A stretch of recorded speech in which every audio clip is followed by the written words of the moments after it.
네, 오늘은 이제 원전역에 도착을 했습니다. 원전역에서 한 분이 타시네. 아이, 장한문 부장님이시잖아요.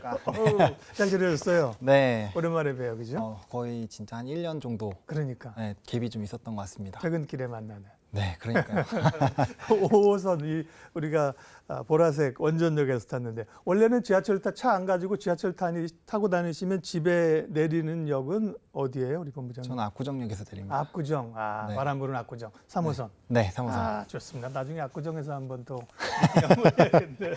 아니 오늘 보니까 원전 관련주들이 갑자기 이렇게 올랐더라고요. 네. 워낙 2차 전지 에코프로에 힘이 쏠리다가 오늘 원전 관련주 올린 거는 뭐 뉴스가 있었어요? 사실 이제 지난주 금요일 날 네. 시장이 끝나고 네. 이 웨스팅하우스와의 이런 기술적인 부분에서의 문제가 어느 정도는 좀 잘 조율되지 않을까라는 기사가 나왔었거든요. 네.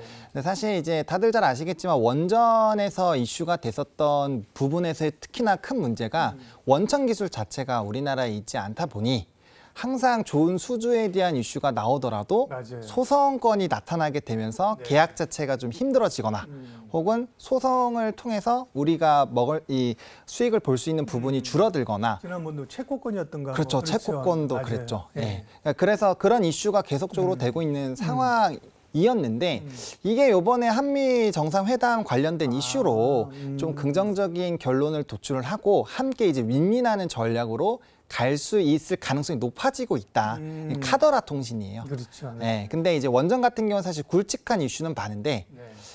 아직까지 뭐 엄청 큰 규모의 사실 이런 수주들은 크게 나타나고 있지는 않잖아요. 네. 근데 이러한 이슈들이 좀 해소가 되게 되면 이게 아무래도 조금 원전 수주를 원활하게 하는데 큰 기여를 하지 않을까라는 기대감이 생겼고 또 우리나라 정부에서 워낙 정책적으로 강하게 또 추진하고 있는 것이 원전이죠.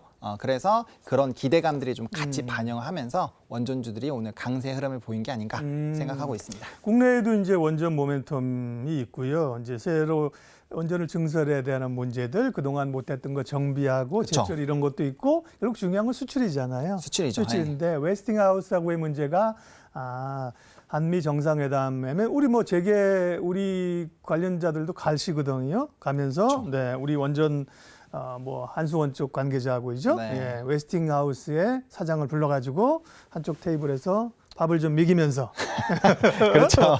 좀 네. 어떻게 잘해봐요. 네. 그러면 근데 사실은 이게 그렇게 쉽게 사실은 그죠?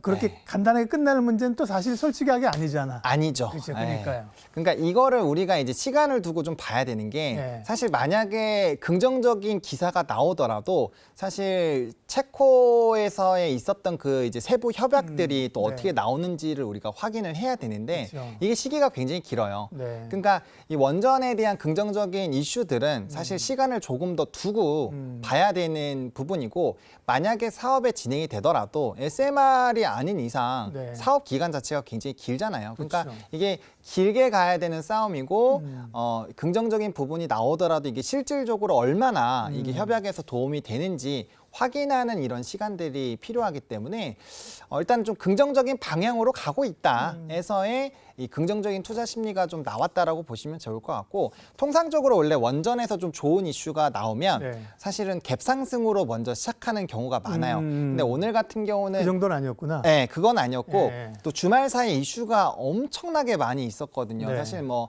스페이스X의 이슈가 맞아요. 있었고 네. 또 폴란드 방산 회장이 또 방한하는 부분에서 좀 이슈가 있었고 또 뭐 2차 전지 쪽에서의 또 이슈 있었고 또 뭐 은행 실적들 뭐 워낙 많은 것들에서 오늘 주가가 움직이다 보니 조금 처음부터 밀렸구나, 우선순위가. 네, 우선순위가 좀 밀렸는데 네. 결과적으로는 그게 상승력을 조금 더 붙돋게 하는 요인이 되지 않았나 보고 있습니다. 결국은 이제 원천 기술이 참 중요해요, 그죠? 그렇죠, 중요하죠. 원천 기술 가지고 있어야 그죠. 네. 뭐 라이선스도 하고 이런 건데 웨스팅하우스가 이제 원천 기술을 가지고 있으니까 우리도 열심히 하는데 나중에 따놓고 나면 시비 걸고. 그쵸. 그렇죠. 네. 그런 거 보면 이제 SMR 같은 경우는 지금 아직 초기 단계여서 그쪽에는 좀 우리가 열심히 하면 좀 원천 기술 확보할 수도 있을까요?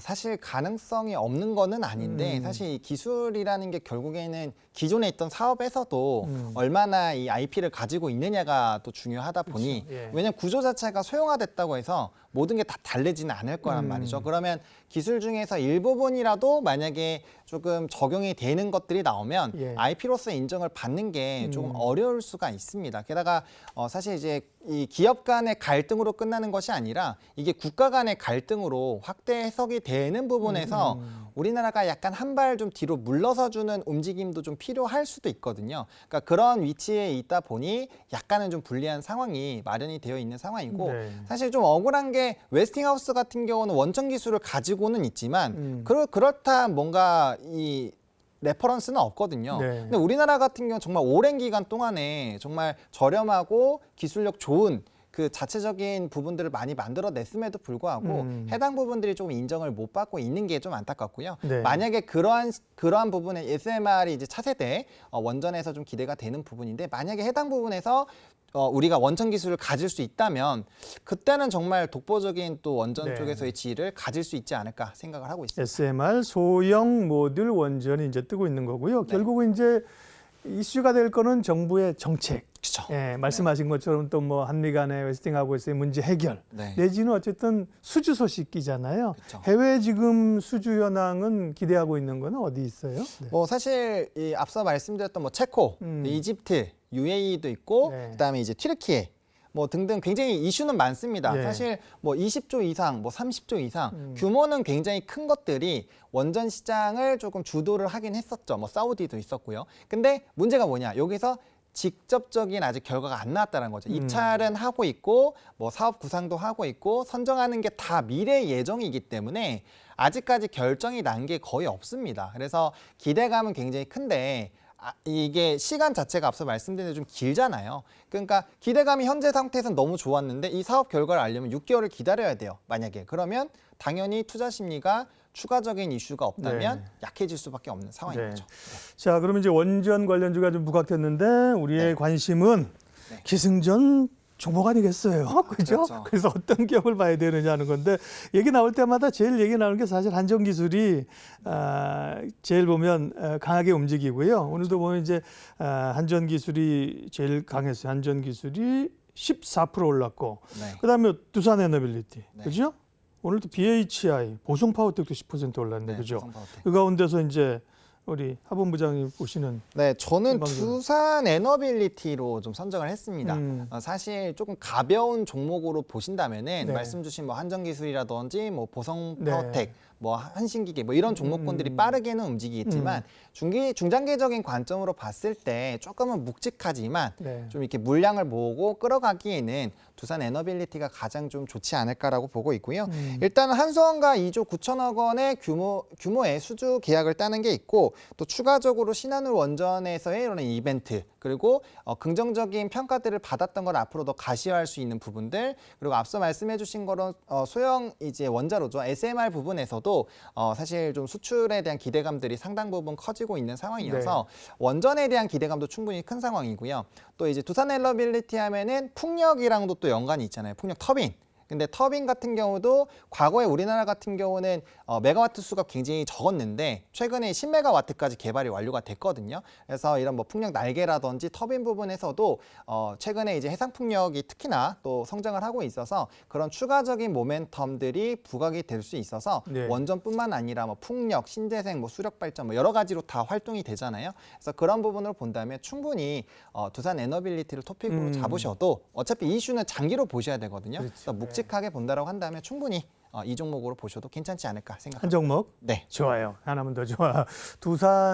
우리가 두산을 잘 봐야 됩니다. 옛날에 정말 재무 구조가 어려워가지고 그죠? 그렇죠. 팔다리 다 자르고 그랬는데 네, 맞습니다. 그랬는데 이제 살아나면서 뭐 두산 에너빌리티, 두산 퓨얼셀 그죠? 또 주식회 두산은 뭐 로봇 관련 사업 많다면서요. 네. 그죠? 그래서 두산 그룹을 주목해야 돼요.